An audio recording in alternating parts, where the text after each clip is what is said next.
Tomatoes are front and center in international trade negotiations this week.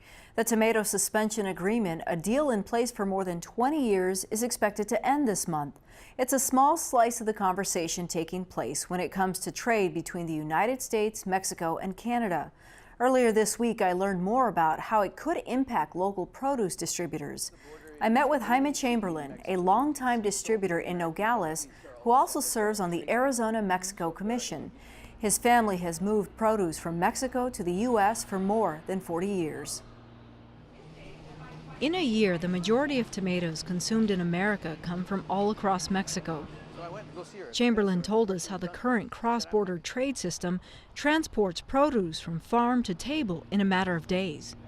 I've got Roma tomatoes that are coming from La Paz, and they get loaded in La Paz on a boat, and they cross over to the Gulf into Atabampo. They get taken off there, and they get trucked up here.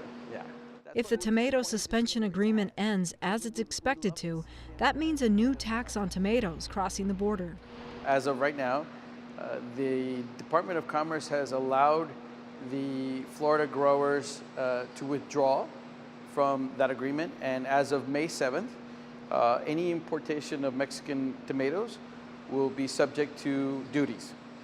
At the moment, it's 17.56% duties on the value of the product. What does that mean for you, a distributor in Arizona who currently manages tomatoes coming through this facility? That's a very difficult amount of duties to pay, and it is something that may change the landscape of the importation of fruits and vegetables in general through Nogales and through all ports of entry with product coming out of Mexico. Does that somehow affect consumers like myself? It may. It may definitely affect the consumers. You may see an increase in pricing within the next couple of weeks. It could be a couple of weeks, it could be a couple of months before you see the results of what may be happening here. But as of May 7th, we start to pay duties. This agreement is a small part of the conversation when it comes to trade between the United States, Mexico, and Canada. The bigger issue being debated, a new deal that would replace NAFTA. And for the first time, Mexico was recently named America's #1 trading partner, an accomplishment decades in the making, says Chamberlain. We didn't get to be the world's largest economy and trading bloc overnight.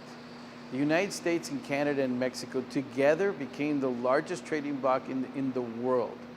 And that is something that we need to respect and we need to build upon. So I would tell lawmakers to actually look at where we were in the global economy and look at where we can be. And together we can be so much more. The three countries doing business together in a much more equal way will be so much more. Chamberlain also serves on the board of directors for the Fresh Produce Association of the Americas. He told me that activity in warehouses like this one depends heavily on movement at commercial ports of entry. There are challenges, though, when it comes to the political uncertainty. Does that affect you as a businessman? Definitely. Uncertainty, like closing the border. That type of comment and those types of threats are something very difficult for us to swallow here on the Mexican border.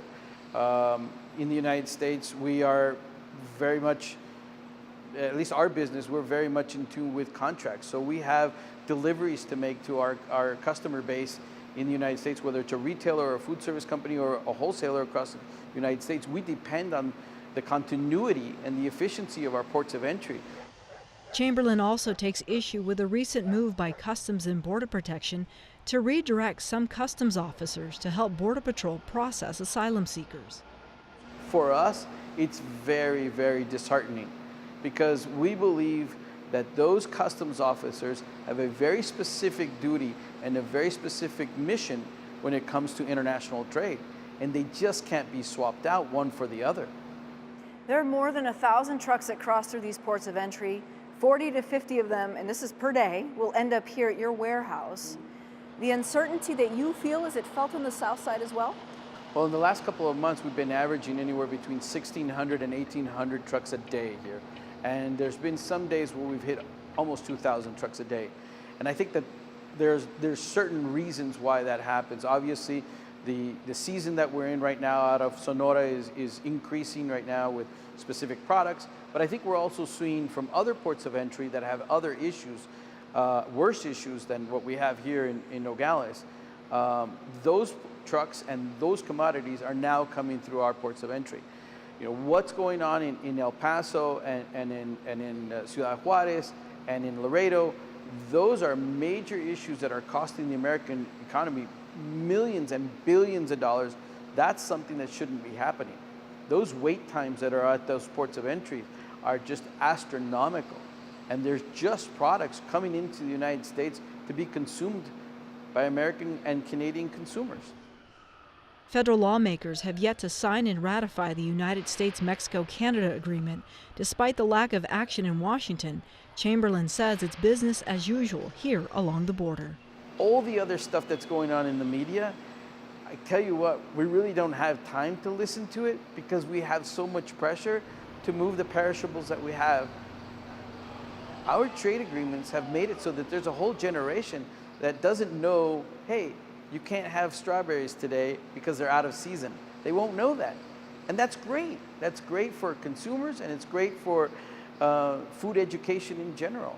So I think that as our number 2 priority, other than the tomato agreement, the signing of the USMCA, I think is absolutely incredible by all 3 parties. And the realization that working together, we're much better off in a global economy.